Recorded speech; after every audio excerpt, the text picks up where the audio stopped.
پاک ہے وہ ذات جو اپنے بندے کو رات کو لے گیا لیلاً رات کے تھوڑے سے حصے میں من المسجد الحرام الی المسجد الاقصی مسجد حرام سے مسجد اقصی کی طرف لنریہ من آیاتنا تاکہ ہم ان کو دکھائیں اپنی نشانیاں انہ هو السمیع البصیر بے شک وہ سننے والا اور دیکھنے والا ہے۔ قرآن میں تو بس اتنا ہی تذکرہ ہے معراج کا، اور اسی سورہ بنی اسرائیل میں آگے چل کے آتا ہے وَمَا جَعَلْنَا الرُّؤْيَا الَّتِي أَرَيْنَاكَ إِلَّا فِتْنَةً لِلنَّاسِ وَالشَّجَرَةَ الْمَلْعُونَةَ فِي الْقُرْآنِ کہ ہم نے جو آپ کو منظر دکھایا وہ ہم نے لوگوں کے لیے آزمائش بنایا ہے، جیسے ہم نے شجرہ ملعونہ کو آزمائش بنایا، دونوں چیزوں کو ہم نے کیا بنایا؟ آزمائش۔ تو قرآن میں بس اتنا تذکرہ ملتا ہے معراج کا، ایک تو سورہ بنی اسرائیل کے شروع میں پہلی آیت اور ایک آگے جا کے 2-3 رکوع کے بعد۔ دوبارہ ریپیٹ کر دیتا ہوں، اللہ عیب سے پاک ہے جو اپنے بندے کو رات کے تھوڑے سے حصے میں مسجد حرام سے مسجد اقصی لے گیا تاکہ ہم انہیں اپنی نشانیاں دکھائیں، اور اللہ نے دوسری جگہ فرمایا کہ ہم نے جو منظر آپ کو دکھایا یہ منظر بھی اور شجرہ ملعونہ بھی یہ دونوں لوگوں کے لیے آزمائش ہیں۔ یہ بلب جل بجھ رہا ہے، اس سے کچھ نہیں ہوگا، بے فکر رہیں، یہ دونوں چیزیں لوگوں کے لیے آزمائش ہیں۔ باقی اس کی تفصیل حدیث میں ملتی ہے کہ براق پر بیٹھ کر آپ صلی اللہ علیہ وسلم گئے، مسجد اقصی پہنچے، بہت دور ہے مسجد اقصی، وہاں اللہ تعالی نے تمام پیغمبروں کو جمع کیا جن کی آپ صلی اللہ علیہ وسلم نے امامت کی، اور پھر اللہ تعالی نے آپ کو وہاں سے آسمانوں پہ لے گئے اور اپنا قرب عطا کیا، اور پھر آپ صلی اللہ علیہ وسلم کی مختلف پیغمبروں سے مختلف آسمانوں پر ملاقاتیں ہوئیں۔ آپ کو معراج میں 50 نمازوں کا تحفہ دیا گیا جو آہستہ آہستہ کم ہوتے ہوتے 5۔ اس سے پتہ چلتا ہے کہ بارگیننگ جو ہے نا، بارگیننگ یہ تو اللہ اس کے رسول کے درمیان میں بھی ہوئی ہے۔ لوگ کہتے ہیں جو ہم نے قیمت بول دی بس اسی پہ خرید لو، ایک زبان، ایسا نہیں ہوتا بھائی۔ بارگیننگ آپ نے بولنے پر کوئی گورنمنٹ کی طرف سے پابندی نہیں، آپ 1 کروڑ روپے بول دو، ہم تو کہیں گے نا بھائی یہ اتنے کی دو گے تو ٹھیک ہے، تھوڑا کم کر لو، تھوڑا کم کر لو۔ تو لچک ہونی چاہیے انسان کی طبیعت میں، یہ نہیں کہ بس ایک ہی زبان ہے جو بول دیا بول دیا۔ اب اللہ نے 50 نمازیں دی تھیں، کم کرتے کرتے کتنی کر دیں؟ وہی 5۔ سوال پیدا ہوتا ہے جب 5 ہی کرنی تھی تو 50 کہنے کی ضرورت کیا تھی؟ یہ ایسا ہی ہے جیسے اللہ تعالیٰ قرآن میں بعض دفعہ مشکل احکام دیتے ہیں لیکن ابھی صحابہ نے عمل کیا نہیں ہوتا کہ اس کو منسوخ کر دیتے ہیں، ایسا بھی ہوا ہے قرآن میں۔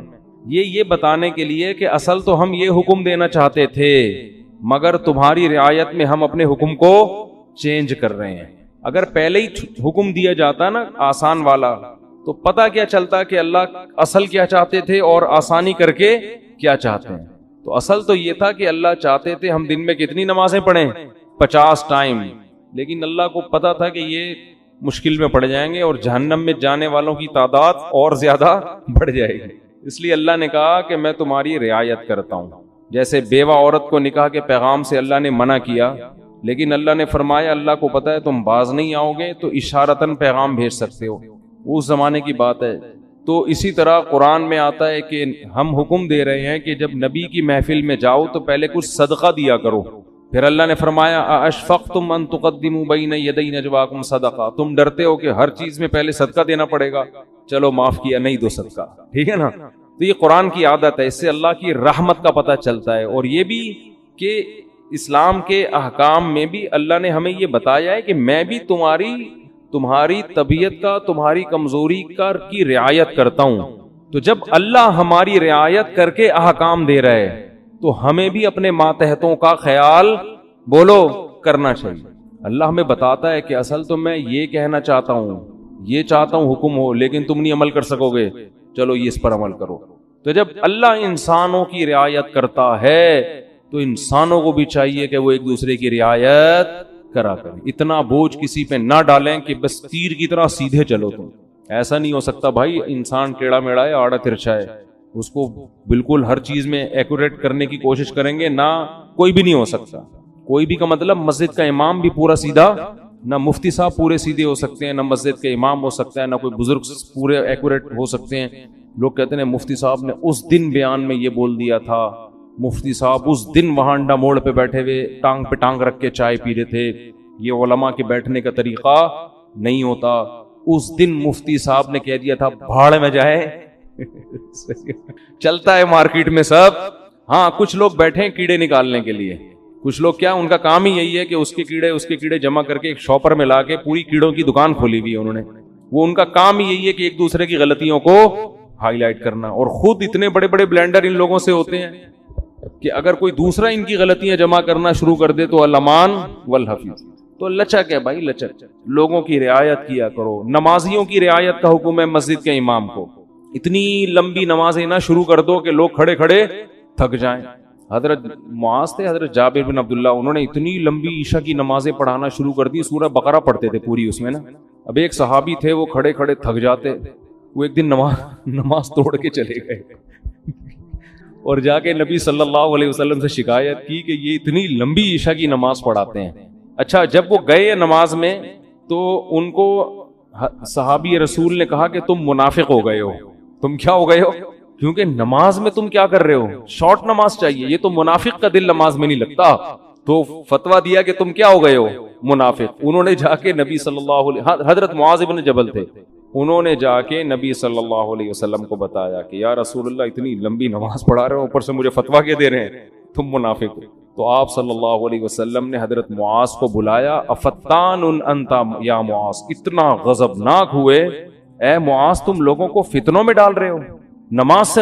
یعنی تم تو ان کو آزمائش میں ڈال رہے ہو کہ نماز سے ان کے دل میں نماز کی نفرت پیدا کر رہے ہو, اور پھر آپ نے ان سے امامت چھین لی اور پھر تھوڑے دنوں بعد واپس امامت دے دی ان کو, یعنی تنبیہ کے لیے. تو امام کو چاہیے لوگوں کی رعایت کرے, خطیب کو چاہیے بیان میں بھی لوگوں کی رعایت کرے, ان کی مینٹل لیول سے اوپر کی باتیں نہ کرے. ایک دم 4 شادیوں پہ نہ آ جایا کرے, پہلے ان کو دوسری شادی سمجھائے, جب 6 مہینے میں یہ سمجھ میں آئے گی پھر تیسری. ہم ڈائریکٹ کیا کرتے ہیں تو اس پہ لوگ کہتے ہیں یار یہ پتہ نہیں کس قسم کی باتیں کرتا ہے. تو جو جنگ میں کمانڈر ہے اس کو چاہیے وہ اپنے فوجیوں کی رعایت کرے, آپ اپنے ماتحتوں کی رعایت کرو. بیمار ہے, ہمارے استاذ نے ایک بڑا اچھا اصول بنایا, ہم جامعۃ الرشید میں تھے, انہوں نے فرمایا کہ کوئی طالب علم اگر آ کے یہ کہتا ہے کہ میری طبیعت خراب ہے مجھے چھٹی چاہیے, تو چھٹی اس کو فوراً دے دو. یہ تحقیق بعد میں ہوتی رہے گی کہ طبیعت واقعتاً خراب بھی ہے یا نہیں ہے. وجہ اس کی یہ کہ امکان ہے کہ ٹوپی کر رہا ہوں, امکان ہے اس بات کا کہ ہو سکتا ہے جھوٹ بول رہا ہوں, لیکن اس کا بھی امکان ہے کہ ہو سکتا ہے سچ بول رہا ہوں. اب آپ نے بدگمانی کر کے کہ یار لگ تو رانی ہے شکل سے کہ بیمار ہے, چھٹی نہیں دی, اور وہ واقعتاً ہے کیا بیمار ہے, تو کتنی مصیبت میں آئے گا کہ نہیں آئے گا. تو وہ ہوتی رہے گی تحقیق, لیکن فوراً اس کو رخصت ملنی چاہیے کیونکہ اس کا خطرہ ہے کہ واقعتاً سچ کہہ رہا ہو. تو یہ بہت اہم پوائنٹ کی باتیں ہوتی ہیں, ہم لوگ ان چیزوں کا گھروں میں خیال نہیں کرتے. اپنے ماتحتوں کے ساتھ, ملازمین کے ساتھ, ہر ایک کے ساتھ جو ہے نا یہ خیال کرنا چاہیے کہ اس کی حیثیت سے زیادہ اس کے اوپر بوجھ نہ ڈالا جائے. خیر, اللہ تعالیٰ نے اپنے حبیب صلی اللہ علیہ وسلم کو رات میں بلایا. تو میں یہ عرض کر رہا تھا کہ حدیث میں تفصیل بہت زیادہ ملتی ہے کہ آپ آسمانوں پر گئے, یوسف علیہ السلام سے ملاقات ہوئی, موسیٰ علیہ السلام سے ملاقات ہوئی, عیسیٰ علیہ السلام سے ملاقات ہوئی, ابراہیم علیہ السلام سے, اور پھر اللہ نے آپ صلی اللہ علیہ وسلم کو نمازوں کا تحفہ عطا فرمایا. تو یہ بہت احادیث میں اس کی تفصیل ملتی ہے, اور یہ سارے کام رات کے تھوڑے سے حصے میں ہوئے. پہلے تو میں اس بات کے تھوڑے سے دلائل دوں گا کہ یہ خواب نہیں تھا, یہ جاگتی حالت میں آپ کے جسم اطہر کے ساتھ ایک معجزہ تھا. غامدی صاحب کہتے ہیں یہ کیا تھا؟ خواب تھا. تو اب ہم غامدی صاحب کے دلائل بھی پیش کر دیتے ہیں اور پھر قرآن و سنت کے دلائل بھی. غامدی صاحب نے کہا ہے کہ رؤیا جو ہے نا عربی میں خواب کو کہتے ہیں. رؤیا کسے کہتے ہیں؟ خواب کو. جیسے سورہ یوسف میں ہے نا, وہ کیا تھا, انی رأیت 11 کوکبا, یوسف علیہ السلام نے کہا میں نے 11 ستارے دیکھے سجدہ کر رہے ہیں. تو ان کے ابا نے کہا لا تقصص رؤیا کا, اپنا یہ خواب کسی اور کو مت سنائیں. تو اس کو انہوں نے رؤیا سے تعبیر کیا ہے. کیا تعبیر کیا؟ رؤیا. تو یہی لفظ معراج کے بارے میں قرآن میں آتا ہے کہ اے نبی ہم نے آپ کے رؤیا کو یہ جو رؤیا تھا نا، اس کو ہم نے لوگوں کے لیے ایک آزمائش بنایا ہے. تو غامدی صاحب کہتے ہیں کہ رؤیا کسے کہتے ہیں؟ خواب کو، جیسے سورہ یوسف میں. اس کا جواب یہ ہے کہ رؤیا اصل میں خواب کو نہیں کہتے، رؤیا اصل میں منظر کو کہتے ہیں، سین کو کہتے ہیں. اور خواب میں بھی ایک منظر نظر آتا ہے، اس لیے خواب پر بھی اس کا اطلاق کر دیا جاتا ہے. ورنہ اصل رؤیا کا معنی منظر، سین، کوئی بھی چیز آپ دیکھیں، چاہے جاگتی حالت میں یا خواب میں. کیونکہ رؤیا کا لفظ نکلا ہے رؤیت سے، رؤیت دیکھنے کو کہتے ہیں. آپ نے دیکھا نہیں رؤیت ہلال، تو کیا یہ خواب میں دیکھا جا رہا ہوتا ہے ہلال کمیٹی ہے بھائی؟ جب جاگتی حالت میں دیکھ کے اتنے اختلاف ہو رہے ہیں تو خواب میں دیکھ کے پتہ نہیں کیا ہو جائے گا، 6 عیدیں ہوں گی پھر تو یہ جاگتی حالت میں ان آنکھوں کے ساتھ رؤیت ہلال کمیٹی نہیں ہے. رؤیت انی ارا ما لا ترون انی اخاف اللہ، قرآن میں جہاں بھی رآ یرآ کا لفظ آیا ہے دیکھنے کے معنی میں، تو رؤیا وہ چیز جو دیکھی جائے. اب یہ خواب میں بھی ہو سکتی ہے اور جاگتی حالت میں بھی، اس لیے اس کا اصل معنی ہوتا ہے منظر، لیکن اس کا اطلاق خواب پر بھی ہوتا ہے کیونکہ خواب میں بھی ایک سین نظر آتا ہے آپ کو، پورا ایک منظر ہوتا ہے. تو اب ہم دیکھتے ہیں کہ قرآن میں جو نبی کے لیے معراج کے لیے رؤیا کا لفظ استعمال ہوا ہے وہ خواب کے معنی میں ہے یا منظر کے معنی میں، دونوں احتمال اس میں ہیں. تو ہم قرآن ہی سے فیصلہ کروا لیتے ہیں کہ وہ حقیقت تھی یا بولو خواب تھا. قرآن میں 2 واضح قرینے، اگر ہم حدیث کو ہٹا دیں، حدیث سے تو پتہ چلتا ہے کہ یہ خواب نہیں تھا، حدیث سے تو صاف کہ براق پہ بیٹھ کے آپ جا رہے ہیں، خواب میں ان تکلفات کی کیا ضرورت ہے؟ خواب میں آپ امریکہ جاؤ ایسے ہی پہنچ جاتے ہو بغیر جہاز کے بھی. یہ جو پورا براق آ رہا ہے، جبریل آ رہے ہیں، جایا جا رہا ہے، پھر وہاں امامت ہو رہی ہے، حدیث سے تو صاف پتہ چلتا ہے. لیکن ہم قرآن میں بھی دیکھتے ہیں کہ 2 واضح قرینے ہیں جن سے پتہ چلتا ہے کہ یہاں رؤیا خواب کے معنی میں نہیں. سب سے پہلے اس رؤیا کے آگے پیچھے جو آیت ہے وہ خود ہی بتا رہی ہے. فرمایا وما جعلنا الرؤيا التي اريناك الا فتنة للناس والشجرة الملعونة في القرآن، کہ ہم نے اس رؤیا کو بھی اور قرآن میں جو ملعون درخت کا تذکرہ ہوا ہے ان دونوں چیزوں کو لوگوں کے لیے آزمائش بنایا. کیسے؟ ملعون درخت ہے شجرہ زقوم، قرآن میں آتا ہے کہ جہنم میں ایک درخت ہے جس کا پھل بے انتہا کڑوا، بہت کڑوا، جو جہنمیوں کو کھلانے کے لیے دیا جائے گا. اس پر مشرکین مکہ کہتے تھے کہ ایک طرف آپ کہتے ہیں جہنم میں آگ ہے، دوسری طرف کہہ رہے ہیں جہنم میں درخت ہے، درخت آگ میں نہیں اگتے. آئی بات سمجھ میں؟ تو اللہ نے قرآن میں فرمایا کہ اللہ، جس کا حاصل یہ ہے کہ اللہ کو یہ طاقت اور قدرت ہے کہ وہ آگ کے اندر بھی درخت پیدا کر دے. اور وہ کیا ہے اس کے بارے میں قاروہا، وہ پورے آیت مجھے یاد نہیں آ رہی، کہ اس کی جو جڑیں ہیں نا وہ جہنم کی تہ میں ہیں، اس طرح کی آیت ہے. ابے نہیں بھائی وہی خیر، یعنی اس جواب کا حاصل یہ ہے کہ اللہ کو یہ قدرت ہے کہ اللہ اس درخت کو جہنم کے اندر پیدا کر دے، اور جہنم کی تہ میں اس کی کیا ہے؟ جڑیں اور شاخیں اوپر ہیں. تو آگ میں اللہ پیدا کر سکتا ہے، اللہ کے لیے کوئی مشکل نہیں ہے. دیکھو ہم نے اگر پانی کے جانوروں کو نہ دیکھا ہوتا کبھی بھی تو ہم کہتے کہ پانی کے اندر انسان یا کوئی مخلوق زندہ نہیں رہ سکتی، سانس کیسے آئے گا؟ تو اللہ نے پانی کی ہی مخلوقوں کو پیدا کر دیا، کروڑوں مخلوق جو پانی کے اندر ہی زندہ رہتی ہیں، باہر نہیں نکلتی. تو اللہ کو یہ قدرت ہے کہ وہ اسی ماحول کے حساب سے چیزیں پیدا کر دے. تو اللہ فرماتے ہیں ہم نے یہ ملعون درخت کو بنایا کس کے لیے؟ آزمائش، تاکہ مشرکین اور غیر مسلم اس کا انکار کریں کہ ایسا ممکن نہیں ہے. حالانکہ یہ انکار کرنا بنتا اس لیے نہیں ہے کہ اللہ ہر چیز پر قدرت رکھتا ہے. تو ہم نے زقوم درخت کو بھی لوگوں کے لیے کیا بنا دیا؟ آزمائش، کہ یہ اللہ کی قدرت جو مانتا ہے وہ تو اس کو مانے گا، جو اللہ کی قدرت نہیں مانتا وہ اس کا انکار کرے گا. تو اسی کے ساتھ اللہ نے نبی کی معراج کا بھی تذکرہ کیا کہ ہم نے نبی کو جو منظر دکھایا اس کو بھی لوگوں کے لیے کیا بنایا؟ آزمائش. کیا مطلب؟ جو اللہ کی قدرت کو مانے گا وہ تو مانے گا اس واقعے کو، جو کہتے ہیں اللہ ایسا نہیں کر سکتا وہ اس واقعے کا انکار کر دے گا. خواب اگر یہ ہوتا تو خواب کو ماننا کوئی اچھمبے کی بات نہیں ہے، یہ فتنہ تھوڑی بنتا. نبی کہتے ہیں مجھے خواب آیا ہے، یہ ہوا ہے، تو ابو جہل بھی کہتے تھا بھائی خواب تو کسی کو بھی کچھ بولو نا بھائی آ سکتا ہے، خواب میں تو آپ کہیں بھی جا سکتے ہیں، کوئی بھی انکار نہ کرتا. لیکن جیسے وہ کہہ رہے تھے عقلاً یہ ممکن نہیں ہے کہ جہنم میں درخت پیدا ہو جائے، ایسے ہی عقلاً یہ ممکن نہیں ہے کہ کوئی انسان زندہ اپنے جسم کے ساتھ رات کے تھوڑے سے حصے میں مسجد حرام سے مسجد اقصی اور آسمانوں کی سیر کر کے آ جائے. It isn't possible. یہ عقلاً ممکن نہیں ہے. تو اللہ کہتے ہیں دونوں چیزیں تمہارے لیے آزمائش ہیں. خدا کی قدرت کو مانو گے تو دونوں پہ یقین کرو گے, نہیں مانو گے تو دونوں کا انکار کرو گے.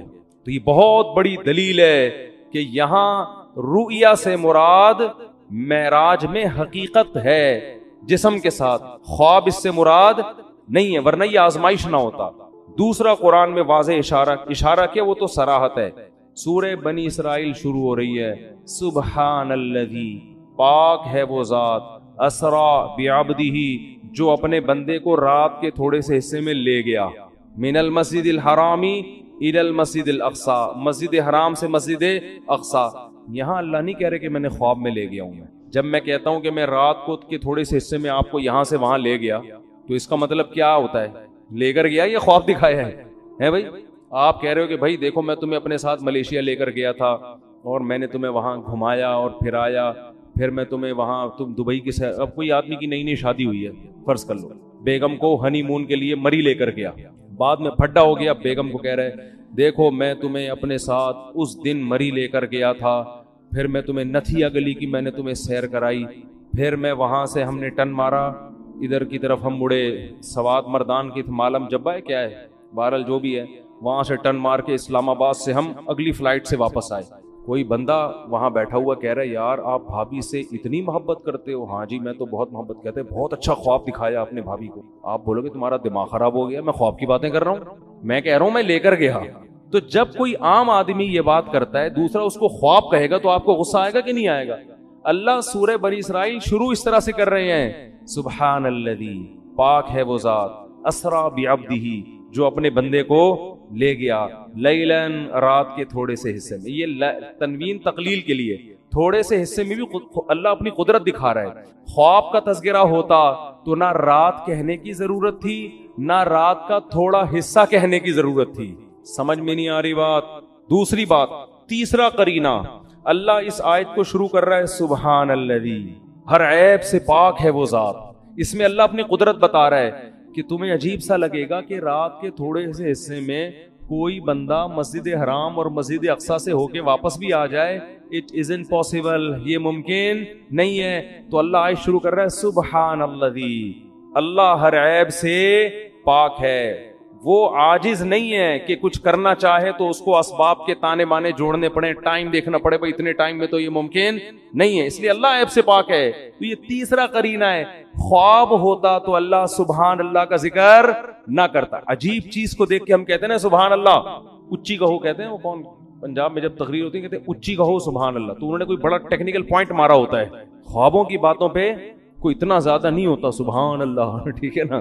تو اللہ فرما رہے ہیں کہ یہ تین واضح قرینے قرآن مجید میں, لِنُرِيَهُ مِنْ آیاتنا, تاکہ ہم محمد صلی اللہ علیہ وسلم کو اپنی نشانیاں بتائیں. تبھی تو مشرکین نے انکار کر دیا, یہ نہیں ہو سکتا. اگر خواب کی بات ہوتی تو وہ انکار نہ کرتے. پھر جب انکار کیا تو اللہ فرماتے ہم نے اس واقعے کو آزمائش بنایا. باقی اس میں حکمت کیا تھی؟ یہ معجزہ اللہ نے کسی اور پیغمبر کو نہیں دیا. ہر پیغمبر کو الگ قسم کے معجزے ملتے ہیں. حضرت عیسیٰ علیہ السلام کو جو معجزے ملے نا, وہ کہا جاتا ہے کہ سب سے زیادہ معجزے اللہ نے حضرت عیسیٰ کو دیے. مردے کو زندہ, کوڑ کے مریض کو شفا, پیدائشی نابینے کی آنکھیں واپس, مٹی کا پرندہ بنا کے پھونک ماری, پھڑ پھڑ پھڑ کر کے اڑ رہا ہے. یہ بہت ہی عجیب قسم کے معجزے. علماء کہتے ہیں کہ حضرت عیسیٰ کے دور میں علم طب جو تھا نا, میڈیکل سائنس, وہ اس وقت کافی عروج پہ پہنچ چکی تھی. حکمت کا علم, حکیم, بڑی بڑی پیچیدہ بیماریوں کے علاج دریافت ہو گئے تھے.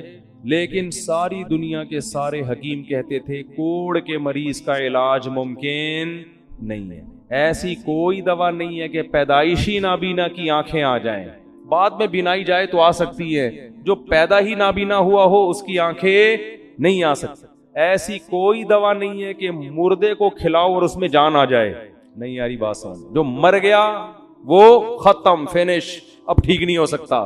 مٹی کے بنے ہوئے پرندوں میں جان, کوئی چورن چٹنی ایسی نہیں ہے کہ پتلے میں ڈالیں اور وہ اڑنا شروع ہو جائے. نہ نہ نہ, حضرت عیسیٰ کو جو اللہ نے معجزے دیے نا، وہ تمام میڈیکل سائنس کو کیا کر رہے تھے؟ چیلنج، تاکہ لوگوں کو یقین آ جائے کہ یہ کوئی حکیم نہیں ہے، بلکہ یہ کام اللہ کے سوا کوئی نہیں کر سکتا، یہ اللہ ہی کر رہا ہے ان کے ہاتھ پہ۔ اگر علم طب نے ترقی نہ کی ہوتی نا، پھر حضرت عیسیٰ کوڑ کے مریض کو ٹھیک کرتے، لوگ کہتے یار لگتا ہے کہ یہ کوئی ماہر معاذ اللہ کوئی حکیم ہے ہی نہیں، جنہوں نے کوڑ کے مریض کو چپکے سے دوا کھلائی ہے اور وہ بندہ کیا ہو گیا؟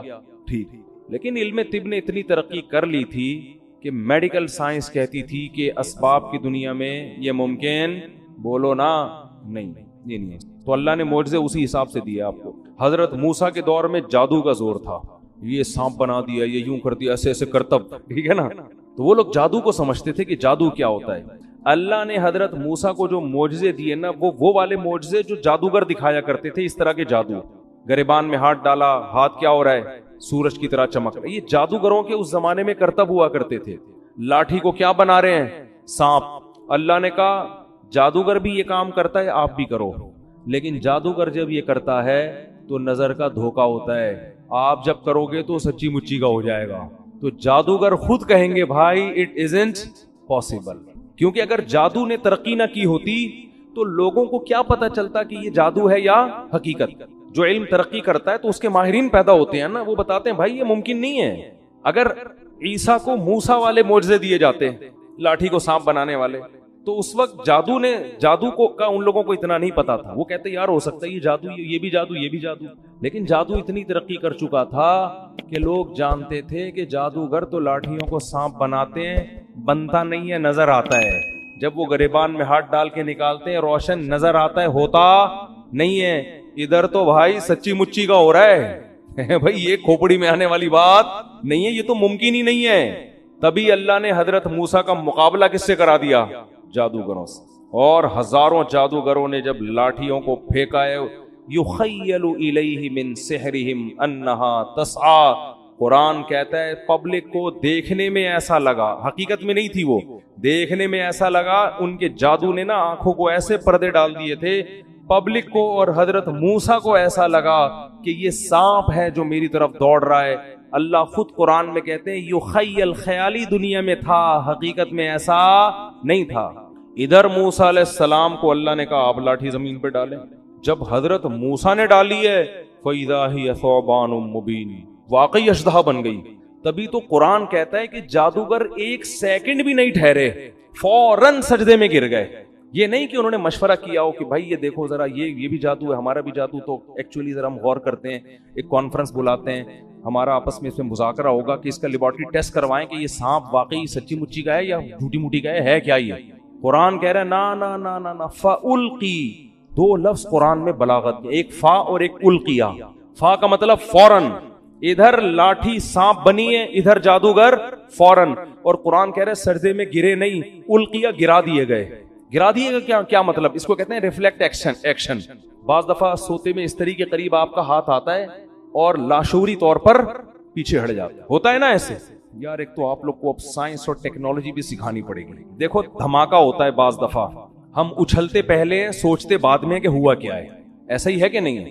اللہ نے ہمارے اندر کچھ لاشعوری ایسی سینس رکھی ہے، وہ ہمیں حادثات میں کام آتی ہے، کیونکہ حادثے جب ہو رہا ہو تو پہلے سوچ کے پھر آپ عمل کرو تو ٹائم بولو نکل چکا ہوتا ہے، بعض دفعہ ٹائم کیا ہو چکا ہوتا ہے۔ دیکھو ایک کتا آپ کے پیچھے آ رہا ہے تو آپ سوچتے ہو، پہلے تو یہ سوچتے ہو میرے ہی پیچھے آ رہا ہے، کسی اور کے پیچھے تو نہیں جا رہا۔ سوچنے کا ٹائم ملتا ہے نا آپ کو، کیونکہ جیسے کتا بھاگ سکتا ہے آپ بھی بھاگ سکتے ہو، آپ سوچتے ہو، پھر آپ غور کرتے ہو نہیں یار یہ میری طرف ہی آ رہا ہے، کتنی اسپیڈ سے آ رہا ہے، اسپیڈ چیک کرتے ہو آپ اس کی، پھر آپ یہ سوچتے ہو کہ اس سے بچنے کا میرے پاس بھاگنے کے علاوہ بھی کوئی راستہ ہے، اگر بھاگنے کے علاوہ راستہ ہے تو مجھے تگڑ بھاگنے کی کیا ضرورت ہے؟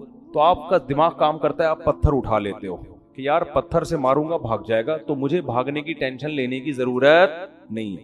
آپ پتھر اٹھاتے ہو، کتے کو اس طرح کرتے ہو، کتا اگر ڈر کے رک گیا تو آپ کہتے ہو بہت زبردست کام ہو گیا۔ کتا اگر کتے پنے پہ آیا ہوا ہے وہ پھر بھی نہیں رک رہا، پھر آپ آخری حربے کے طور پر تگڑ بھاگنا شروع کرتے ہو اور بالآخر آپ کی جان بچ جاتی ہے۔ یہ سوچنے کا ٹائم ملتا ہے آپ کو، لیکن کچھ اتفاقی حادثے ایسے ہوتے ہیں کہ ان میں اگر سوچ کے کام کرو گے تو جیسے وہی ہے نا، اکثر سناتا ہوں میں ایک بیچارہ شیشے کے برتن بورے میں بھر کے بیچ رہا تھا. ایک عادت ہوتی ہے نا بعض لوگوں کی, تو ایک سیٹھ صاحب کی عادت تھی ہر چیز کو ٹھوکر مار کے پوچھتے تھے اس میں کیا ہے.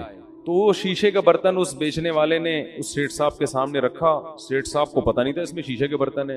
سیٹھ صاحب نے بوری پہ پاؤں مارا, بولا اس میں کیا ہے؟ اس نے کہا ہے نہیں تھا. اب نہیں. تو یہ کچھ ایسی چیزیں ہوتی ہیں جن میں سوچنے کا ٹائم, بھائی اس میں ٹھوکر مار کے پوچھو گے تو اب نہیں ہے, پوچھ کے ٹھوکر مارتے آپ. تو کچھ کام تو ایسے ہوتے ہیں سوچ کے آپ بھاگو, کچھ ایسے ہوتے ہیں کہ بھاگنا پہلے پڑتا ہے سوچنا بعد میں. تو یہ وہ حادثے ہوتے ہیں جس میں اللہ نے آپ کو سوچنے کا اختیار دیا ہی نہیں ہے, قدرت خود آپ کو بچنے کا موقع دیتی ہے, یعنی بچا لیتی ہے. جیسے اچانک جب دھماکہ ہوتا ہے تو ہم اچھلتے پہلے ہیں سوچتے بعد میں. قدرت ہمیں اچھالتی ہے کہ ابے بھاگ یہاں سے, ٹھیک ہے نا, کچھ ہوا ہے.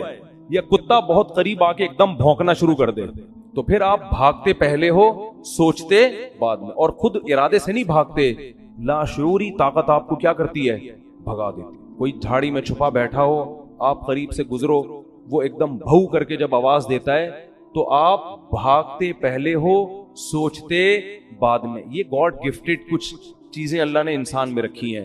یہ اس لیے رکھی ہیں کہ حادثوں ایمرجنسی جب نافذ ہونا تو آپ کو سوچنا نہ پڑے. سمجھ رہے ہیں, پہلے کام ہو جائے پھر بعد میں سوچتے رہو. ابھی تو قدرت چاہ رہی ہے اس جگہ سے آپ ہٹ جاؤ ورنہ مر جاؤ گے آپ. بالکل یہی کام جادوگروں سے ہوا ہے.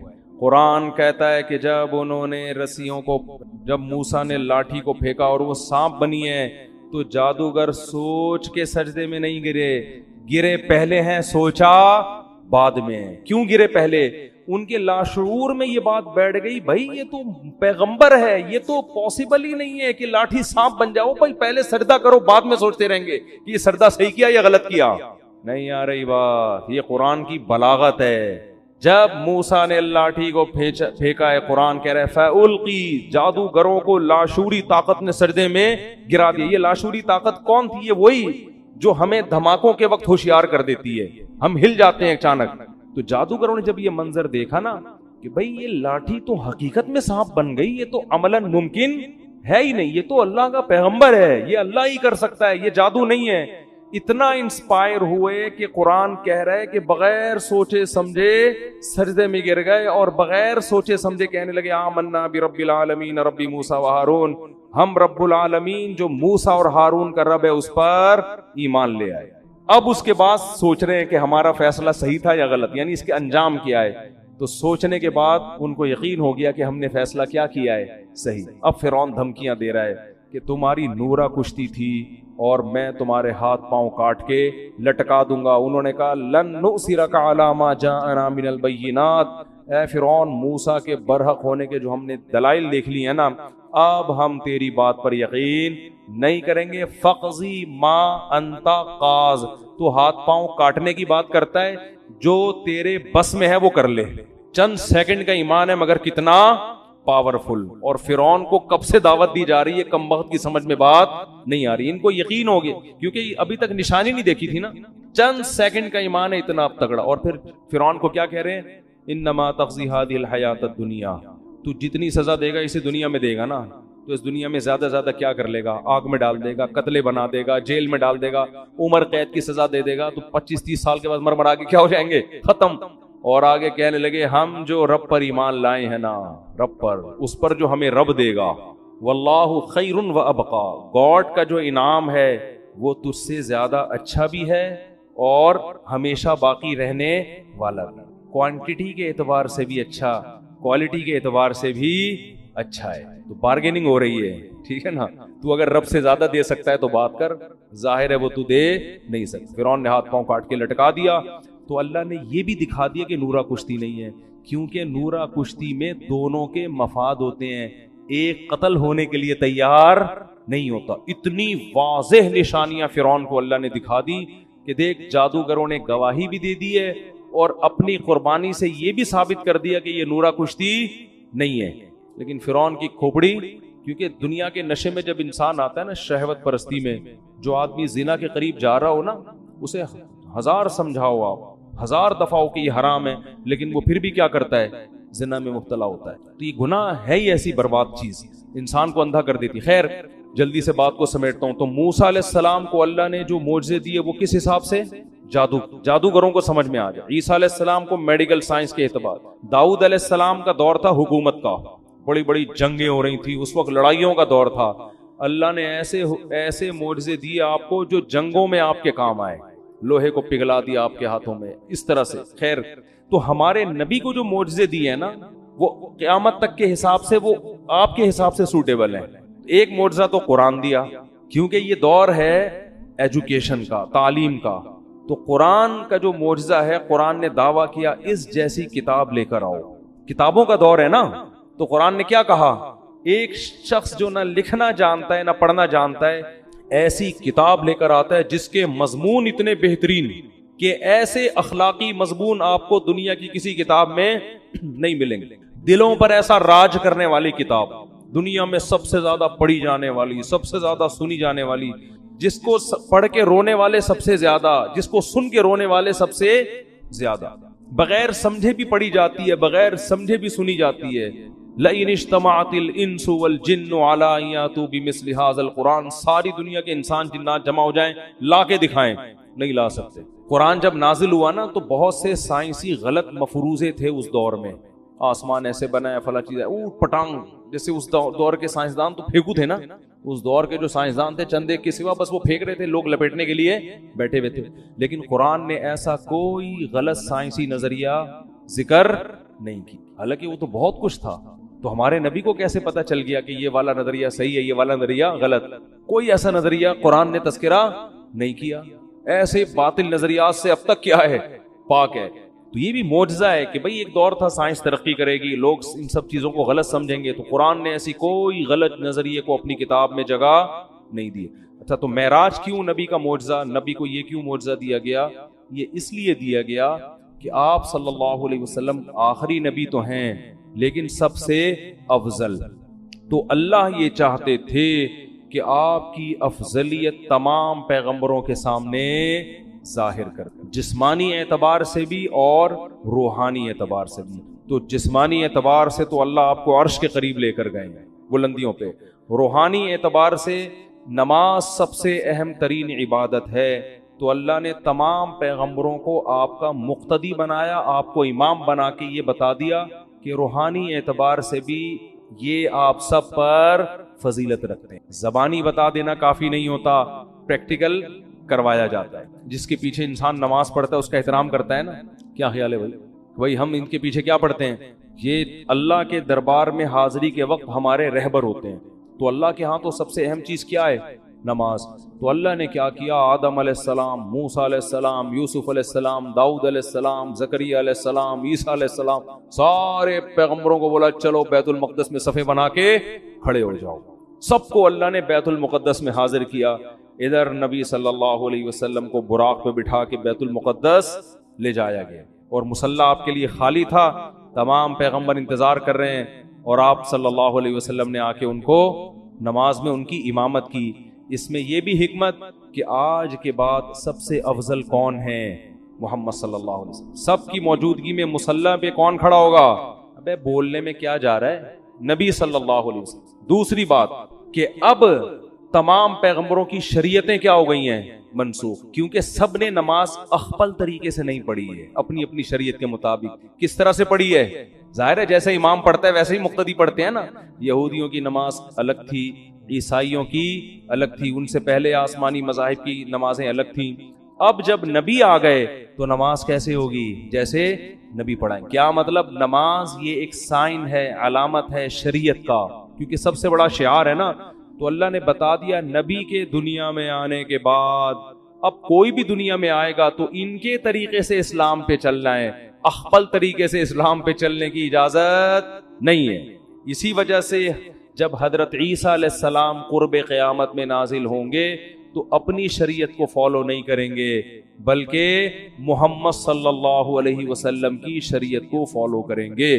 جب نازل ہوں گے نا دمشق کی مسجد میں, تو امام مہدی مصلی پہ کھڑے ہوں گے نماز پڑھانے کے لیے. تو حضرت عیسیٰ جب آسمانوں سے نیچے اتریں گے تو حضرت مہدی ان کے لیے مصلی خالی کریں گے کہ آپ نماز پڑھائیں.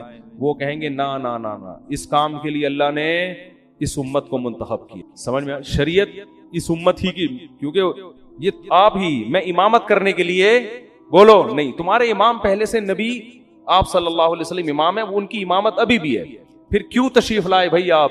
سوال پیدا ہوتا ہے پھر آپ کیوں تشریف لائے جب آپ نماز بھی نہیں پڑھا رہے ہیں بھائی, نماز اس امت کے پیچھے پڑھ رہے ہیں تو پھر آپ تشریف, سوال پیدا ہوتا ہے کہ نہیں ہوتا, کیوں لائے؟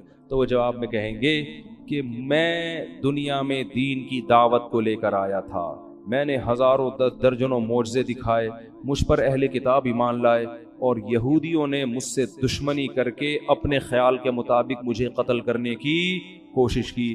اب یہودی میرا تو دشمن ہے, اور اسلام کا بھی سب سے بڑا دشمن کون ہے؟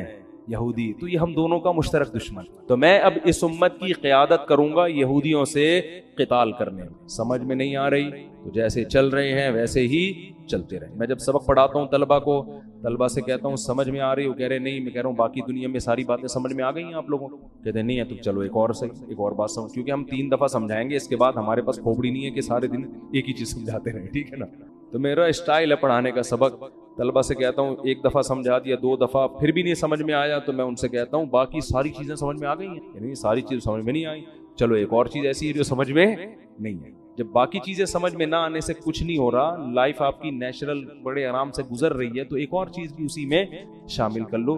تو خام ہمیں ایک ہی چیز کو سمجھا کے دماغ خراب نہیں کرنا چاہیے. بھی کل کسی نے مضمون بھیجا 4 شادیوں کے خلاف, وہ میں نے پڑھا, اس نے دلائل دیا, میں نے کہا اس کو اپنے پاس رکھ لو, اب ہمارے پاس فالتو کھوپڑی نہیں ہے, ان باتوں کے 100 دفعہ جواب دے چکے ہیں, پھر وہی کھوپڑی وہی گھما رہے ہیں وہی. یہ میں نے کہا یہ سمجھنے والے لوگ نہیں ہے. خیر 4 شادیاں پتہ نہیں کہاں سے آ گئیں. جلدی سے بات کو سمیٹ کے ختم کرتا ہوں. تو ایک حکمت کیا تھی؟ جسمانی معراج اور روحانی معراج. یہ بتانا کہ اب سب سے افضل کون ہے, یعنی عملاً اس کو کر کے دکھانا, صرف بتانا کافی نہیں ہے, پریکٹیکل کر کے دکھایا کہ سب سے افضل کون ہے. اب دیکھو حضرت موسیٰ علیہ السلام اگر کہیں کہ میں سب سے افضل ہوں, تو پھر ان کے امتی کہیں گے پھر معراج کی رات میں مصلی پہ آپ کیوں نہیں آئے؟ اگر یوسف علیہ السلام کہے میں سب سے افضل ہوں, تو سوال پیدا ہوتا ہے پھر معراج کی رات میں نماز آپ نے کیوں نہیں پڑھائی؟ تو اللہ نے ایک عمل سے ثابت کر دیا. حدیث میں آتا ہے لو کان موسیٰ حیا لما وسعہ الا اتباعی, اگر موسیٰ کلیم اللہ جو بار بار کوہ طور پہ جایا کرتے تھے, جن کا ذکر اللہ نے قرآن میں سب سے زیادہ کیا, جن کو سرگوشیوں کے لیے اپنے قریب کیا, جن کو پوری کتاب ایک ہی دفعہ میں پکڑا دی گئی, لیکن نبی نے فرمایا ان تمام فضائل کے باوجود اگر موسیٰ زندہ ہوں, اگر اس وقت موسیٰ زندہ ہوتے, لما وسعہ الا اتباعی, تو میری اتباع کیے بغیر ان کی نجات ممکن نہیں تھی.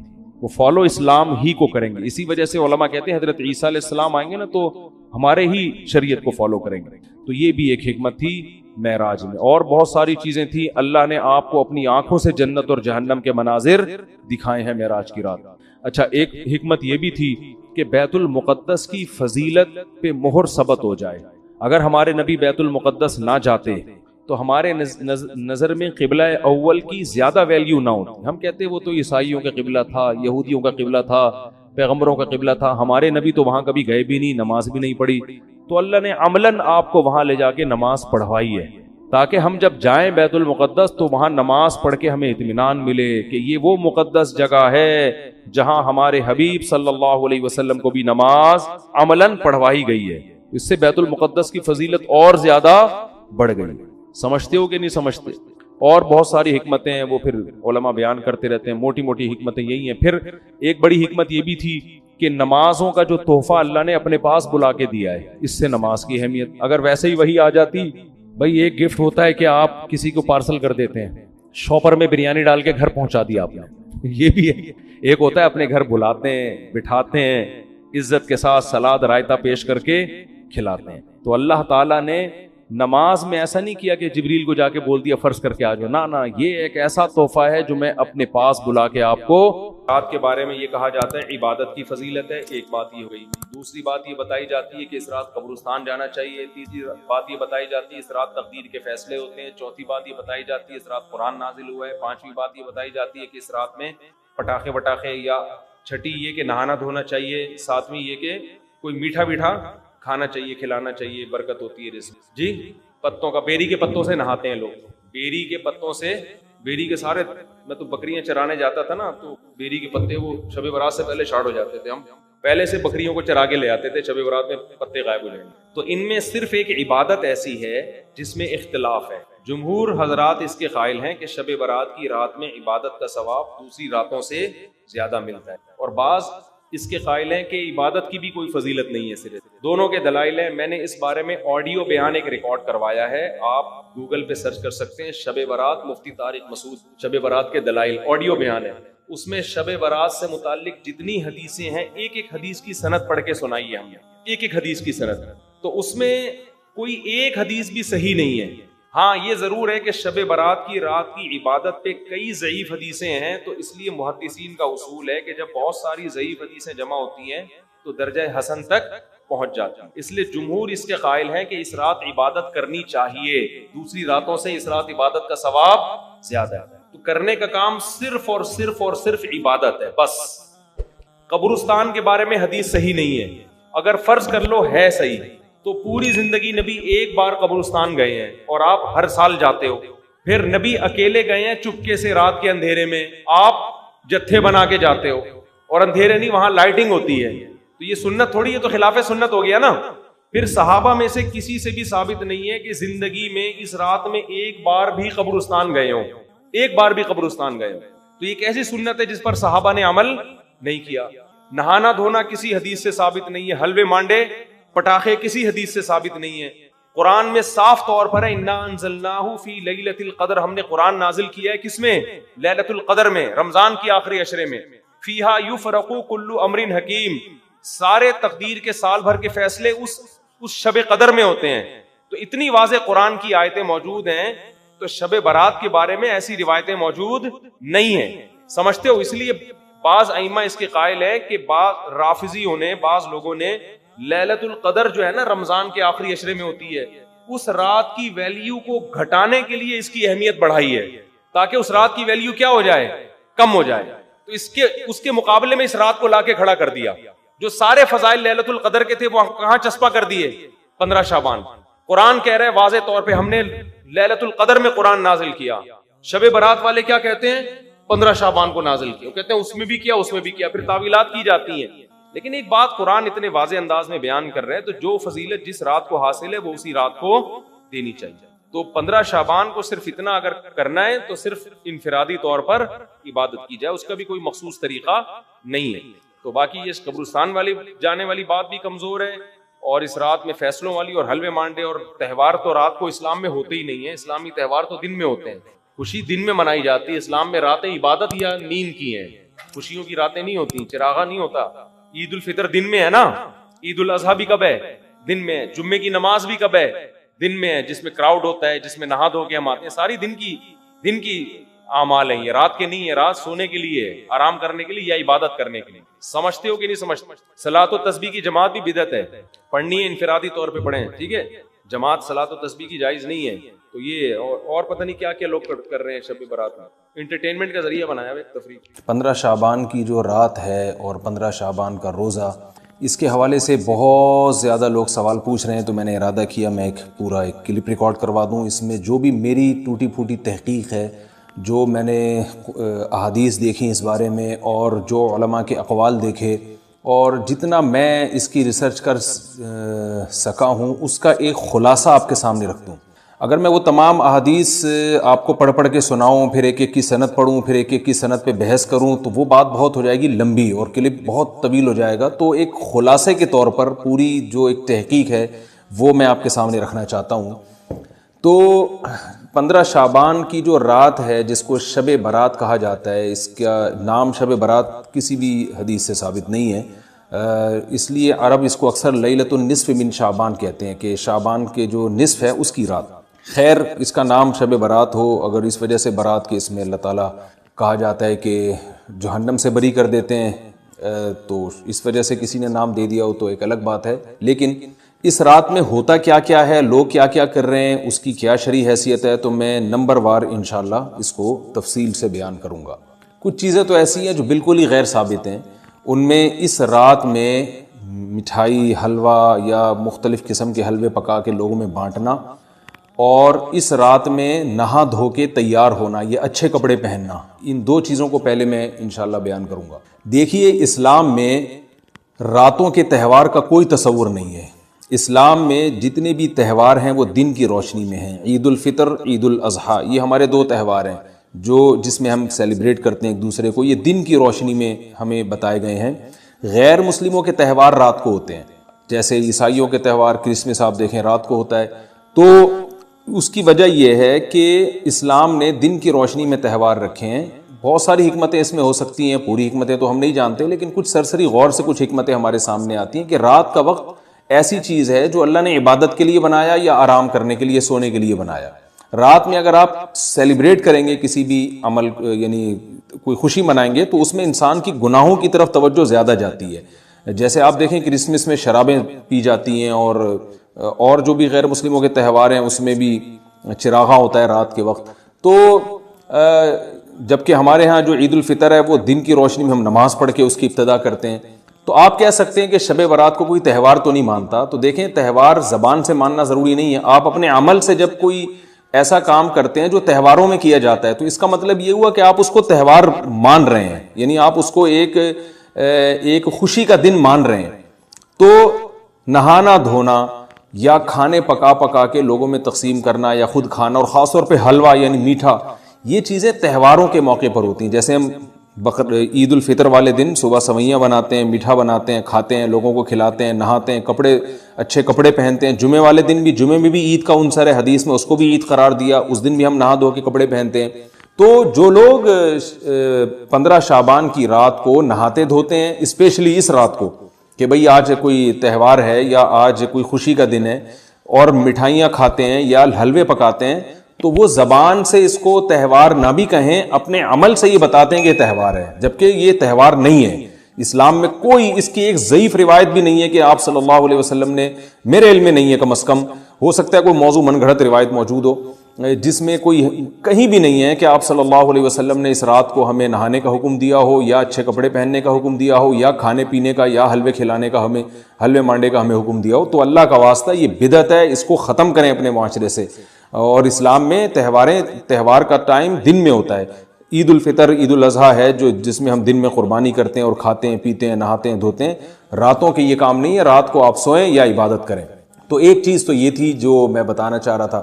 دوسری چیز، اس رات کو قبرستان جانا۔ دیکھیے اس بارے میں حدیث پیش کی جاتی ہے، مشہور حدیث ہے، لوگ سنتے رہتے ہیں کہ نبی صلی اللہ علیہ وسلم رات کو اٹھے اور امی عائشہ رضی اللہ تعالیٰ عنہ بھی آپ کے پیچھے چلی گئیں، اور آپ صلی اللہ علیہ وسلم جنت البقیع میں مغفرت کی دعا مانگ کے تشریف لے آئے واپس۔ تو یہ حدیث انتہائی درجے کی ضعیف حدیث ہے، اور ایک تو ضعیف حدیث ہے، دوسری بات یہ کہ اگر ہم تھوڑی دیر کے لیے فرض کر لیں یہ صحیح حدیث ہے، اور ہم کہتے ہیں کہ بھئی نبی صلی اللہ علیہ وسلم نے یہ عمل کیا ہے، تو صحابہ میں سے کسی سے ضعیف حدیث سے بھی ثابت نہیں ہے کہ کوئی اس رات قبرستان گئے ہوں۔ حضرت ابو بکر کے بارے میں کوئی روایت نہیں ملتی کہ اس رات قبرستان گئے ہوں، حضرت عمر کے بارے میں کوئی روایت نہیں ملتی، یہ کسی ایک صحابی کے بارے میں نہیں۔ تو آپ مجھے بتائیں کہ یہ کیسی سنت ہے کہ جو صحابہ کی سمجھ میں نہیں آئی اور ہماری سمجھ میں آ گئی ہے؟ تو مشرکین مکہ یہ کہا کرتے تھے لو کان خیرن ما سبقونا الیہ، قرآن مجید کی آیت ہے کہ اگر یہ اسلام میں کوئی خیر ہوتی تو یہ صحابہ ہم سے پہل نہ کرتے، یہ صحابہ نے ہم سے پہل کیا ہے، اس کا مطلب ہے یہ اسلام خیر کا کام نہیں ہے۔ تو مشرکین کو صحابہ سے چونکہ نفرت تھی، اس لیے کہتے تھے کہ یہ چونکہ اسلام کو فالو کر رہے ہیں تو یہ اس کی علامت ہے کہ اسلام خیر نہیں ہے، کیونکہ خیر میں تو ہم صحابہ سے آگے ہوتے ہیں، اپنے بارے میں ان کا یہ اس خوش فہمی میں مبتلا تھے وہ۔ لیکن ہماری رائے کیا ہے؟ ہم یہ کہتے ہیں کہ لو کان خیرن لسبقونا الیہ، وہ کہتے تھے لا سبقونا، ہم کہتے ہیں لسبقونا، کہ اگر کوئی بھی خیر کا کام ہے تو صحابہ ہم سے ضرور اس میں پہل کریں گے، یہ ہو نہیں سکتا کہ خیر کا کام وہ ہم کریں اور صحابہ نے نہ کیا ہو۔ تو اسی طرح میں یہ عرض کرتا ہوں کہ دیکھیں اگر قبرستان جانا اس رات میں سنت عمل ہوتا تو صحابہ یقیناً جایا کرتے، کوئی ایک صحابی تو گیا ہو، یہ کیسی بات ہے جو صحابہ کی سمجھ میں نہیں آئی اور ہماری سمجھ میں آ رہی اور ہم قبرستان جا رہے ہیں اس رات کو۔ چلیں اگلا اسٹیپ تھوڑی دیر کے لیے فرض کر لیتے ہیں کہ نبی صلی اللہ علیہ وسلم جو ایک رات قبرستان گئے، فرض کر لیں وہ حدیث بھی صحیح ہے، یہ بھی فرض کر لیں کہ صحابہ اگرچہ نہیں گئے مگر ہم صحابہ سے بھی زیادہ آگے نکلنے کی کوشش کرتے ہیں اور صحابہ کو سمجھ میں نہیں آیا، ہمیں سمجھ میں آ گیا، تو چلیں فرض کر لیں تھوڑی دیر کے لیے کہ اس رات کو جانا ہم سنت مان لیتے ہیں, آپ کے دلائل ہم مان لیتے ہیں اور صحابہ کی سمجھ میں نہیں آئے لیکن ہماری سمجھ میں زیادہ آ رہا ہے, ہم فرض کر لیتے ہیں, مان لیتے ہیں کہ اس رات قبرستان جانا سنت ہے. تو آپ مجھے بتائیں نبی نے جو عمل جس طرح سے کیا ہو اس طرح سے سنت ہوگا, یا آپ اپنی طرف سے, جس کو ہم پشتوں میں کہتے ہیں اخپل طریقے سے کرنا سنت ہے؟ نبی نے فجر کی 2 رکعتیں پڑھی ہیں اور ہر رکعت میں 2 سجدے کیے ہیں, آپ اگر فجر کی 3 رکعتیں پڑھیں گے تو کیا نماز ہو جائے گی آپ کی؟ اب آپ دلیل میں یہ کہیں کہ نبی نے فجر کی نماز پڑھی ہے تو مجھ پر بھی لازم ہے, تو بھائی نبی نے پڑھی ہے تو جیسے نبی کے پڑھنے سے آپ پر پڑھنا لازم ہو گیا, تو جس طرح سے پڑھی ہے اسی طرح پڑھنا لازم ہوگا, اخپل طریقے سے پڑھنا لازم نہیں ہوگا. تو اسی طرح یاد رکھیں, فرض کر لیں کہ نبی قبرستان گئے ہیں اور یہ قبرستان جانا سنت ہے, تو نبی کس طرح گئے ہیں اور کتنی دفعہ گئے ہیں؟ نبی رات کو چپکے سے اٹھ کے گئے ہیں, کوئی کسی کو آپ نے جمع نہیں کیا, کسی کو بتایا تک نہیں, جو اس حدیث سے پتہ چل رہا ہے ہمیں, اگرچہ یہ ضعیف حدیث ہے لیکن فرض کر لیں یہ صحیح ہے, تو کہیں پتہ بھی نہیں چل رہا, چپکے سے قبرستان گئے اور چپکے سے واپس آئے, اور پوری زندگی میں 1 دفعہ گئے. جبکہ ہمارے ہاں ہر سال قبرستان میں لوگ جا رہے ہیں, جب بھی شب برات آتی ہے لوگ قبرستان جاتے ہیں ہر سال, نبی 1 دفعہ گئے اور آپ ہر سال جا رہے ہیں. نمبر 2, جاتے جتھوں کی شکل میں, نبی تو چپکے سے گئے ہیں, تو آپ رات کو 2-2:30 بجے ذرا چپکے سے اٹھیں اور تنہائی میں جب قبرستان میں وحشت ہو اور اندھیرا ہو اور وہاں قبرستان جائیں, اتنا دم ہے آپ میں, تو ہم کہیں گے بھئی آپ نے نبی کی سنت کو زندہ کیا ہے. لیکن آپ تو جتھوں کی شکل میں جا رہے ہیں, نہا دھو کے جا رہے ہیں, خوشبو لگا کے جا رہے ہیں, تیار ہو کے جا رہے ہیں, اور جو کچھ وہاں خرافات ہو رہی ہیں قبرستان میں وہ تو ساری دنیا کو معلوم ہے. میلے ٹھیلے لگے ہوئے ہیں وہاں پہ, گولے گنڈے بک رہے ہیں, برگر بک رہے ہیں, گول گپے بک رہے ہیں وہاں پہ, اور پھول الگ بک رہے ہیں, ہار پھول قبروں پہ چڑھانے کے لیے. کیا بدماشی ہے یہ, کیا منہ دکھائیں گے رسول اللہ صلی اللہ علیہ وسلم کو قیامت کے دن؟ آپ کے سامنے کیا وہ حدیث نہیں ہے کہ نبی صلی اللہ علیہ وسلم نے فرمایا کہ روایت میں آتا ہے کہ کچھ لوگ قرب میدان حشر میں آئیں گے تو ان کے چہرے ایسے ہوں گے جیسے میری امت کے چہرے ہوتے ہیں, میری امت کی شکل ہوتی ہے. حدیث کا مفہوم میں بیان کر رہا ہوں. تو جب وہ حوض کوثر کا پانی پینے کے لیے میرے پاس آئیں گے تو فرشتے ان کو بھگائیں گے, سحقن سحقن. تو آپ صلی اللہ علیہ وسلم پوچھیں گے یہ تو میری امت ہے, آپ تو فرشتے کیا کہیں گے کہ یہ آپ کی وہ امت ہے جنہوں نے آپ کے دنیا سے جانے کے بعد دین میں ایسی چیزیں ایجاد کر لی تھی جن کا آپ نے حکم نہیں دیا. تو آپ کیا فرمائیں گے؟ سحقن سحقن, دور کرو ان سے.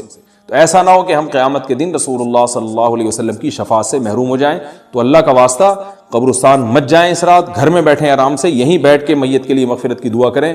اور اگر آپ سمجھتے نہیں یہ حدیث بالکل صحیح ہے اور جانا لازمی ہے تو پھر تنہائی میں جائیں, ایسے قبرستان کا انتخاب کریں جہاں آپ کے علاوہ کوئی بھی نہ ہو, اور پھر چپکے سے جائیں اور پتلی گلی سے واپس آ جائیں آپ. اگرچہ ہم تو اس کو بھی نہیں مانتے لیکن اگر کرنا ہے تو پھر اس طریقے سے عمل کریں, اگر آپ حدیث کو فالو کرنا چاہتے ہیں آپ اپنے خیال کے مطابق. تو یہ 2 باتیں ہو گئی. ایک تیسری چیز کیا ہے, کیا قرآن اس رات میں نازل ہوا ہے اور تقدیر کے فیصلے اس رات میں ہوتے ہیں؟ دیکھیے قرآن میں 2 جگہ اللہ نے اس مضمون کو بہت وضاحت سے بیان کیا. ایک سورہ دخان میں انا انزلناہ فی لیلۃ مبارکہ, کہ ہم نے اس کو مبارک رات میں نازل کیا, اور اللہ نے فرمایا فیہا یفرق کل امر حکیم, اس میں حکمت والے فیصلے ہوتے ہیں اس رات میں. دوسری جگہ 30ویں پارے میں سورہ قدر میں اللہ نے فرمایا انا انزلناہ فی لیلۃ القدر, ہم نے اس قرآن کو لیلۃ القدر میں نازل کیا, اور اس میں بھی اللہ نے فرمایا تنزل الملائکۃ فیہا, کہ فرشتے اس رات میں اترتے ہیں باذن ربہم من کل امر, تمام قسم کے معاملات لے کے. تو یہاں بھی اللہ بتا رہے ہیں کہ جو 1 سال کے فیصلے جس رات میں ہوتے ہیں اور فرشتوں کے حوالے کیے جاتے ہیں وہ رات, اور قرآن کے نازل ہونے والی رات ایک ہی ہے, یہ الگ الگ راتیں نہیں ہیں. اور سورہ قدر میں اللہ نے فرما دیا واضح لفظوں میں کہ وہ لیلۃ القدر کی رات ہے. تو اتنی وضاحت کے بعد پھر یہ کہنا کہ اس رات میں قرآن نازل ہوا تھا جبکہ اس کے بارے میں کوئی صحیح حدیث موجود بھی نہیں ہے, ضعیف یا موضوع روایتیں ہیں, تو یہ بالکل قرآن پر میں سمجھتا ہوں کہ یہ ٹھیک نہیں ہے, بالکل دلیل کے لحاظ سے یہ کمزور بات ہے. اگرچہ بعض علماء اس طرف گئے ہیں اور انہوں نے تعویل کی ہے, انہوں نے یہ تعویل کی ہے کہ قرآن جو ہے آسمان دنیا پہ آیا لیلۃ القدر میں, اور وہاں سے جو نیچے نزول شروع ہوا ہے وہ شب برات میں ہوا ہے. لیکن یہ تعویل عقل سے بعید ہے اور اس تعویل کی ہمیں ضرورت بھی نہیں ہے. 2 صحیح حدیثیں ٹکرا رہی ہوں یا قرآن کی آیت کسی ایسی متواتر حدیث سے ٹکرا رہی ہو تو پھر تو وہاں ہمیں تطبیق دینے کی ضرورت پیش آتی ہے, جب قرآن کے مقابلے میں کوئی حدیث ہی نہیں ہے, صحیح حدیث بھی نہیں ہے. حالانکہ قرآن کے مقابلے میں تو فقہا کہتے ہیں کہ اگر صحیح حدیث بھی ہو, متواتر نہ ہو, صحیح حدیث بھی ہو تو وہ بھی ظنی ہوتی ہے, تو اس حدیث کو رد کیا جائے گا, قرآن میں تعویل نہیں کی جائے گی. لیکن یہاں تو صحیح حدیث بھی نہیں ہے, یہاں تو ایک ضعیف روایت ہے اور ضعیف اقوال ہیں, آپ اس کو کیسے قرآن کے مقابلے میں لا سکتے ہیں؟ تو جو بالکل بے غبار بات ہے وہ یہی ہے کہ اللہ تعالیٰ نے قرآن مجید کو لیلۃ القدر میں نازل کیا، جو رمضان کے آخری عشرے میں ہوتی ہے، اور اسی لیلۃ القدر میں فیصلے بھی ہوتے ہیں۔ اور بعض لوگ کہتے ہیں اس میں حرج کیا ہے کہ ہم 15 شعبان کو بھی فرض کر لیں، اس میں قرآن نازل ہوا اور لیلۃ القدر میں بھی، بھائی اس سے لیلۃ القدر کی ویلیو کم ہوتی ہے۔ اللہ تو لیلۃ القدر کی ویلیو بڑھا رہے ہیں کہ یہ ایسی رات ہے جس میں 1 سال کے فیصلے بھی کر دیے جاتے ہیں، اور اس میں قرآن مجید کا نزول بھی شروع ہوا۔ تو جس رات کو اللہ نے جو پروٹوکول دیا ہے وہی پروٹوکول اس کو دینا چاہیے، آپ اس کو کسی اور رات کو نہ دیں وہ پروٹوکول۔ تو یہ تیسرا مسئلہ ہوا۔ پہلا مسئلہ حلوے مانڈے کا اور نہانے دھونے کا، وہ بھی غلط ہے۔ دوسرا مسئلہ قبرستان جانے کا، وہ بھی ٹھیک نہیں ہے۔ تیسرا مسئلہ کہ اس رات میں قرآن نازل ہوا اور فیصلے ہوتے ہیں، یہ تیسری بات بھی غلط ہے۔ نہ تو اس رات میں قرآن نازل ہوا اور نہ اس رات میں فیصلے ہوتے ہیں۔ چوتھی چیز کہ کیا اس رات میں عبادت کی کوئی فضیلت ہے سرے سے یا نہیں ہے، یہ ایک علمی مسئلہ ہے۔ تو اس بارے میں خوب اچھی طرح سمجھ لیں کہ اس بارے میں جتنی بھی احادیث ہیں جو اس رات کی فضیلت کے بارے میں ہیں کہ بنو کلب کی بکریوں کے برابر مغفرت ہوتی ہے اور بکریوں کے بالوں کے برابر، اور یا جو بھی اس بارے میں روایات ہیں کہ سب کی بخشش ہو جاتی ہے سوائے اس شخص کے جو کسی کے دل میں کینہ رکھتا ہے، تو یہ جتنی اس رات کی فضیلت میں احادیث ہیں، تو ایک بات تو خوب اچھی طرح سمجھ لیں، اس پر تمام محدثین کا، جہاں تک میں نے دیکھا ہے، تمام محدثین کا اتفاق ہے کہ اس کی فضیلت میں صحیح حدیث ایک بھی نہیں ہے۔ اس رات کی فضیلت میں ایک بھی صحیح حدیث موجود نہیں ہے، لیکن ضعیف روایتیں اتنی کثرت سے ہیں کہ ایک الگ محدثین کا اصول ہے کہ جب ضعیف روایتیں کی سندیں زیادہ ہو جائیں تو وہ حسن بن جاتی ہے، یعنی قابل قبول ہو جاتی ہے وہ، کیونکہ بہت ساری کمزور چیزیں مل کے اس میں کچھ قوت پیدا کر دیتی ہیں۔ تو اب جن علماء نے احادیث کے ضعف کی طرف دیکھا کہ ایک بھی صحیح روایت نہیں ہے، انہوں نے اس رات کا بالکلیہ انکار کر دیا کہ اس رات کی سرے سے کوئی فضیلت نہیں ہے۔ لیکن جن علماء نے اصول حدیث کی طرف دیکھا اور فقہ کے ایک اصول کی طرف دیکھا کہ کثرت روایات درجہ حسن تک پہنچ جاتی ہیں، ضعیف روایات، تو انہوں نے کہا کہ بالکل اس رات کی فضیلت کا انکار ہی سرے سے کر دینا یہ غلط ہے۔ تو جمہور اس طرف گئے ہیں کہ اس رات کی فضیلت کا بالکلیہ انکار کر دینا یا اس کی عبادت کی فضیلت کا بالکلیہ انکار کر دینا یہ ٹھیک نہیں ہے، لیکن کچھ علماء، وہ بھی بڑے محقق علماء ہیں، وہ اس طرف گئے ہیں کہ اس رات کی سرے سے کوئی فضیلت اسلام میں ہے ہی نہیں۔ اب میں دونوں طرف کے علماء کا کچھ تھوڑا سا تجزیہ پیش کرتا ہوں۔ تو جو علماء یہ کہتے ہیں کہ اس رات کی فضیلت ہے اور فضیلت میں کثرت سے روایات ہیں اور اس میں بڑے بڑے علماء داخل ہیں، امام شافعی رحمہ اللہ تعالی جیسے مجتہد بھی ہیں جو اس رات کی فضیلت کے قائل ہیں۔ باقی ائمہ سے مجھے جو ہے نا امام ابو حنیفہ سے کچھ نہیں ملا اس رات کی فضیلت کے بارے میں، اور امام احمد ابن حنبل سے بھی مختلف روایات ملی ہیں، اس لیے میں جزم سے کسی اور امام کے بارے میں نہیں کہہ سکتا، لیکن امام شافعی سے بہرحال اس کی فضیلت صراحتاً منقول ہے، اگرچہ انہوں نے بھی اعتراف کیا ہے کہ اس کی روایات کے بارے میں جتنی اس بارے میں روایات ہیں وہ ضعیف ہیں، لیکن وہی ایک اصول ہے کہ جب ضعیف روایات بہت کثرت سے ہوتی ہیں تو درجہ حسن تک پہنچ جاتی ہیں۔ تو اس اصول کے تحت جمہور اس کے قائل ہیں کہ اس رات میں عبادت اگر ہم کرتے ہیں تو دوسری راتوں کی نسبت ہمیں ثواب زیادہ ملتا ہے۔ لیکن جو بعض دوسرے علماء جو بالکل ہی اس رات کی فضیلت کے منکر ہیں، ان کے دلائل میں یہ ہے کہ یہ بات اگرچہ درست ہے کہ اگر ضعیف روایات کثرت سے ہوں تو وہ درجہ حسن تک پہنچ جاتی ہیں، لیکن وہ کہتے ہیں کہ کچھ قرائن ایسے ہیں جن قرائن سے پتہ چلتا ہے کہ جو ہے ان قرائن کو اگر سامنے رکھا جائے تو وہ ان کی رائے یہ ہے کہ پھر ان کا خیال یہ ہے کہ ان کا رجحان اس طرف ہے کہ اس رات کی سرے سے کوئی فضیلت نہیں ہے۔ ان قرائن میں ایک چیز یہ بھی ہے کہ اس کے بارے میں جو روایات ہیں ان میں بہت زیادہ ثواب کی بشارت سنائی گئی ہے۔ تو بعض محدثین کا یہ اصول ہے کہ کسی رات کے بارے میں یا کسی خاص عمل کے بارے میں بہت زیادہ کہیں غلو ہوتا ہے یا مبالغہ ہوتا ہے، غلو تو نہیں کہہ سکتے، تو یہ خود ایک اس طرف اشارہ ہوتا ہے کہ یہ ایک ضعف ہے، اگرچہ یہ کوئی اتنی مضبوط بات نہیں ہے، لیکن بہرحال جو علماء اس کی فضیلت کے بالکل منکر ہیں ان کی ایک دلیل میں آپ کے سامنے پیش کر رہا ہوں۔ دوسری بات یہ ہے کہ جو علماء اس کی فضیلت کے بالکل بھی قائل نہیں ہیں، ان کی ایک بڑی دلیل یہ بھی ہے، جن میں ہمارے شیخ حضرت مفتی رشید احمد صاحب رحمہ اللہ تعالیٰ بھی تھے، اگرچہ انہوں نے اس بارے میں کوئی صراحتاً فتویٰ نہیں دیا، لیکن وہ یہ اشکال ظاہر کیا کرتے تھے کہ شریعت میں جب بھی کسی وقت کی یا کسی خاص رات کی کوئی فضیلت آتی ہے تو اللہ تعالیٰ اس کو جو ہے وہ اس کا صحیح ٹائم نہیں بتاتے بلکہ اس میں اختلاف ڈال دیتے ہیں. اس کی مثال ایسے جیسے جمعے کے دن حدیث میں آتا ہے کہ ایک وقت جمعے میں ایسا آتا ہے جس میں دعا لازمی قبول ہوتی ہے. اب ظاہر ہے وہ بڑا فضیلت کا وقت ہے, تو وہ وقت ہمیں متعین طور پہ بتایا نہیں گیا ہے, اس لیے علماء کا اس میں اختلاف ہوا. بعض نے کہا عصر کے بعد, بعض نے کہا کہ 2 خطبوں کے درمیان. لیلۃ القدر کو دیکھ لیں, لیلۃ القدر کی فضیلت میں قرآن بھی ہے, بہت ساری احادیث ہیں, لیکن لیلۃ القدر کی رات ہے کون سی یہ اللہ نے اس میں ابہام ڈال دیا. تاخراتوں میں 21 بھی ہو سکتی ہے, 23 بھی ہو سکتی ہے, بعض بلکہ حدیث سے 22ویں رات کا بھی ہونا ثابت ہے, زیادہ امکان 27ویں رات کا ہوتا ہے, تو وہ متعین نہیں ہے. تو جو علماء کہتے ہیں اس کی سرے سے کوئی فضیلت ہی نہیں ہے, ان کا رجحان وہ ان کی ایک یوں سمجھیں کہ دلیل تو نہیں لیکن ایک استئناس کہتے ہیں اس کو, کہ اس سے ان کے اس نظریے کو تقویت ملتی ہے کہ اگر یہ اس کی اتنی زیادہ فضیلت ہے تو اس کی تعیین میں اختلاف بالکل بھی نہیں ہے. تو یہ وہ کہتے ہیں کہ یہ مزاج شریعت کے خلاف ہے. اور تعیین میں اختلاف ہوتا کیوں ہے؟